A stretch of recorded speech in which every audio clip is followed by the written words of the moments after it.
Hey everybody, Scout Crafty here again, TGIF. Thank God it's Friday. Yet another week has passed by. And today I wanted to do something a little bit different. First of all, as you know, we have that little contest going on. And I wanted to show you some of the tools you don't usually get me to see me using. Like, for example, my bandsaw and things like that. So I thought today would be, and this month would be a good day to introduce you to some of the tools you don't usually see here. I don't do a lot of woodworking as much anymore. I used to be big into woodworking and kind of now got into the tool restoration thing, but I used to love woodworking. And so I want to show you some of the tools that might be involved. Maybe you might want to pick one or two up. They are good to have. Some of them are really lifesavers in the shop. Let's get started with that and see what we can conjure up here. Okay, next up, I'd like to give you a quick introduction to the bandsaw. Bandsaw could be a great addition to the shop. And like with all my equipment, whenever I don't know if I'll need a piece of equipment or not, I try and buy an entry-level one. And this is just that. It's an entry-level. This is what's known as a benchtop bandsaw, which was absolutely perfect for me. I didn't need anything bigger.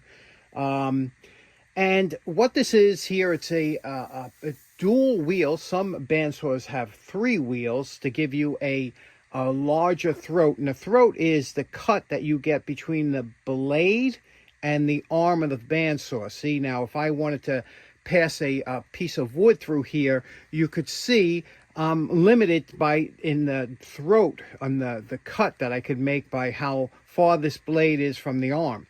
The larger the bandsaw, the wider that is. And also the height. Bigger bandsaws allow you to cut larger wood. And also the motor size, will give you more power.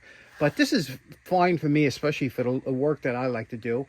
Let me show you some things about the bandsaw that you might not know. First of all, there's a door that opens up and it exposes the 2 drive wheels.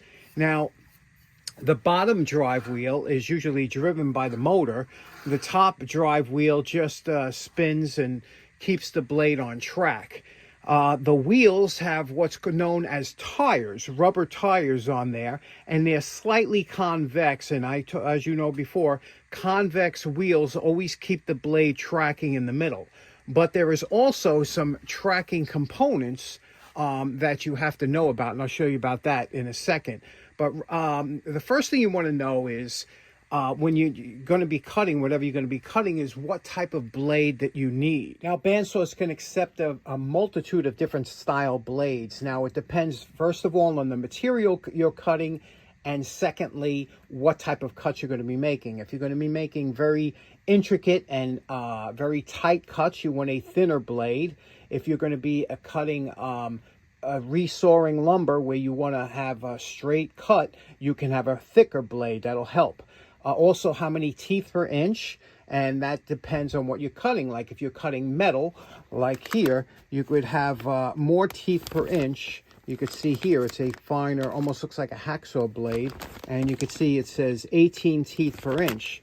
Whereas over here, this one here is for wood, and you can see this one only has 6 teeth per inch. You see the difference. So it all depends what you're cutting and, again, what type of cut you're going to make. Now, on the rear of the bandsaw, you'll see a couple things. First, you'll see the motor down here, along with there's an inlet if you wanted to hook up a vacuum to help control the dust.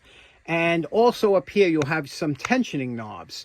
This one here tensions the blade to keep it tight, and it has to be pretty tight so that when you're cutting, that the blade doesn't wander in the cut. This here, I'll show you when you open this little knob here. It cants the blade left or right so it tracks properly. And this one here is your guard that will go up and down, and you want to keep this just above whatever you're cutting so that you have greater stability on the blade. Because this blade, if I keep the guard all the way up here, I'll show you, if I keep the guard all the way up here, there's a lot more blade that could wobble around. But the closer you keep this to the cut, the more rigid your blade will be. The guard on a bandsaw blade is very important and a lot of times misunderstood. And let me just show you a quick one here. This one here is a blade guard, and that's just to protect the blade from, you know, your hands getting close to whatever, or anything like that. Now, on the actual guard here, it's also a guard and a guide. And you have two little pins here. These are called guide. They call them guide blocks. Some are square. These happen to be round on this bandsaw. So if you loosen these hex screws, these pins will go in and out, and then they'll ride either very closely or just skimming the edge of the blade so that when the blade doesn't move left or right. As far as this, there's a little, you see this here, this bearing, this is what controls that bearing. If I loosen this up, this bearing could pull in or out, and the back of the blade, as I push work into the blade will rest against the back of this bearing and spin, and that gives it rigidity that way. So you could see this is a very important part. This guide, when lowered, if you were cutting a piece of, let's say I was cutting this here, I would want this to be down very low here, like this.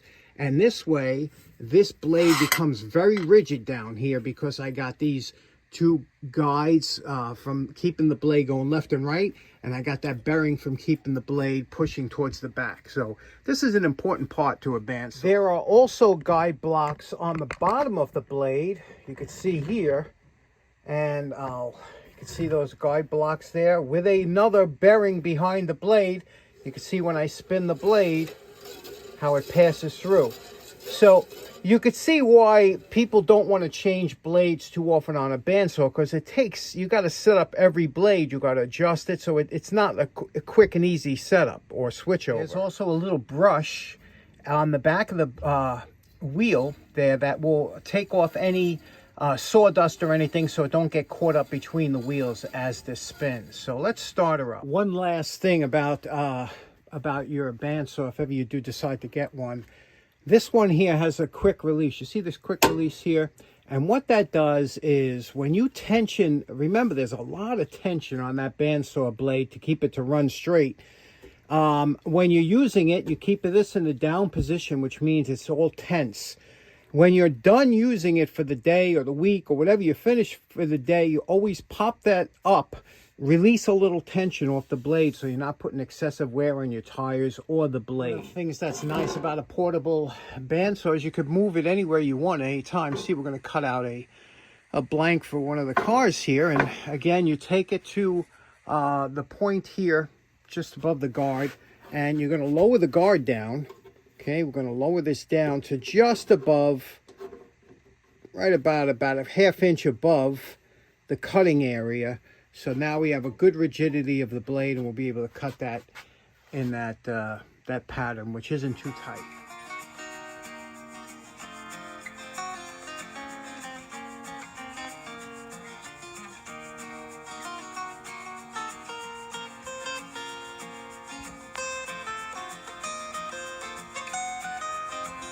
Now, this is why you were going to want a bandsaw in your shop. I mean, it makes quick and easy work of cutting this out, and there's so many other uses for it.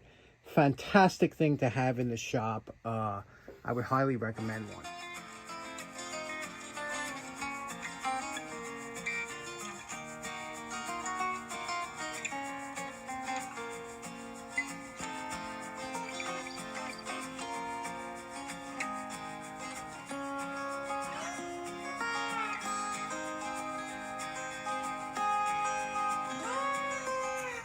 Now the fun part comes of painting and adding accessories. Okay, next up, we did a tapping of a fire hydrant wrench last week. A couple people found that interesting, but I picked up a tap handle, a Jacktown, that I didn't really get to talk too much about. A couple guys picked Alex, my buddy Alex, saw that right away and said, you know, you kind of missed talking about that. And there's a reason, because I wanted to look it up to see if I could find out about it. Let me show you what I'm talking about. Let's get to that now. Now, it's a good thing I don't collect tap handles, but when you first get into tapping or threading, you realize that there's a huge difference and subtle differences between different tap handles and how they perform and how they operate. The traditional tap handles, a lot of times you'll see these T-handled style tap handles where you insert the tap in here, a little collet closes down on it. And these are good for certain applications if you have to screw, especially sideways or if you're going in a different angle. But traditionally, when you're putting a tap into a hole, this type of handle really stands out as being superior. And there are so many different styles of these handles. Now, one of the first handles that I got with one of these inexpensive sets was something that looked like this. You see this here? And you would put the tap in here, and it was just absolutely horrible. And I'll show you why, and I'll show you the subtle differences, and hopefully it'll save you from making the mistakes I did, where you have to buy a whole bunch till you finally find one that works. Okay, starting off, this is my least favorite because, again, the best part of a good tap is the tap has to be lined up perfect with the handles. The handles have to go directly towards the tap. Here, you see that the way this is set up, it's offset. So when you put this on like this and you tighten up your handles like this, it will work. Don't get me wrong, it'll work. But the problem is it doesn't give you the correct feel, especially when you're adding, because you're always going to have a little down pressure and you're going to be twisting. So that's my least favorite here. Starrett makes one of the best tap handles. It's their 91. They make a 91 A, B, and C depending on the size. It looks very much like this one here. And how that works is, you see here, when this tightens up on here, this gives you a beautiful feel. It's very slimline. It's just a joy to operate. Everybody likes these things. The problem is the barrel design tends to be a little bit on the weak side, and you'll see a lot of these get chewed up.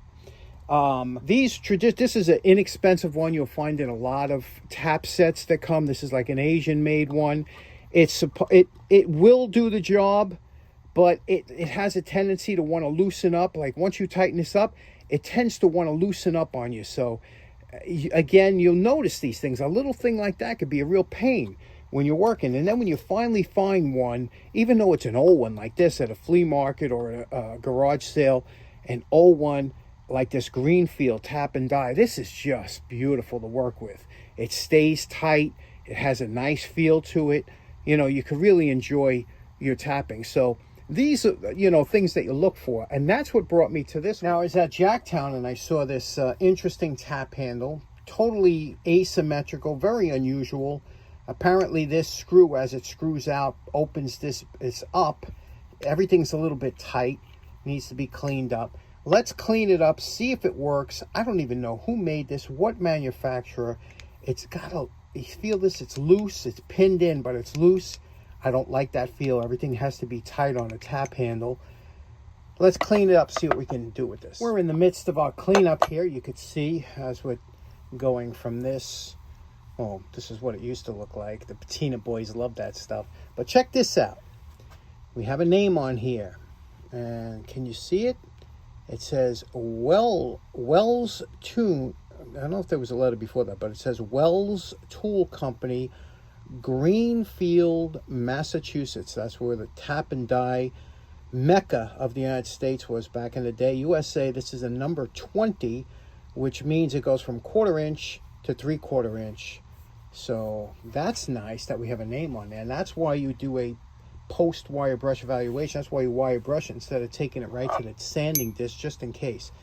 So let's finish cleaning this up and see how it works. Next up, I drilled out the pin that was holding this rod in here, but there was a little bit of slop. Remember that little movement from left to right? So what I'm going to do is I countersunk here. I'm going to take a brass 1/4x20 screw. I'm going to tap a tap handle. And first I have to get this head down a little bit. So I'm going to put that in the lathe and make a custom screw and screw that in there. So this will be a little bit more rigid and tight and feel better in the hand.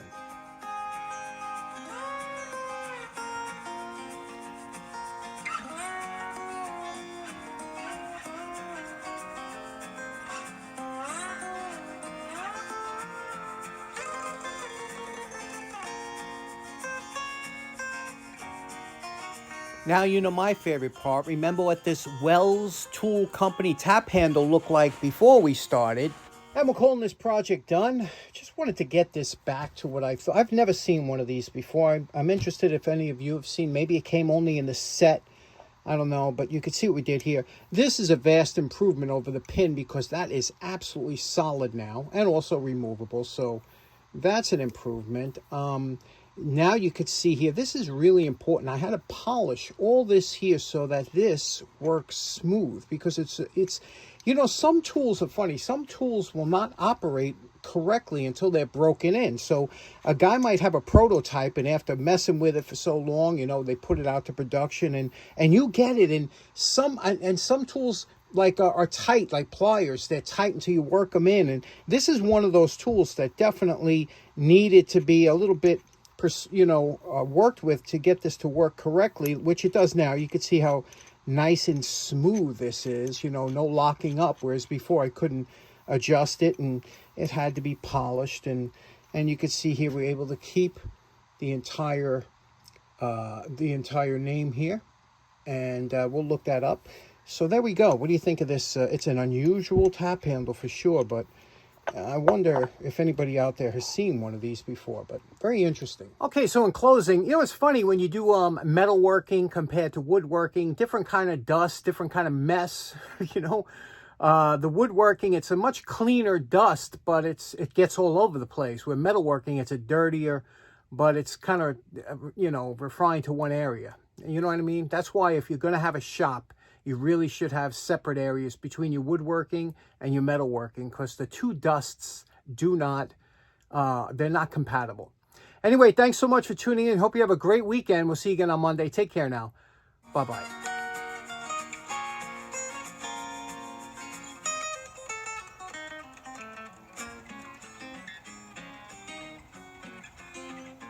Tap this, tap a tap handle, and Tap a tap handle. Yes, tap a tap handle.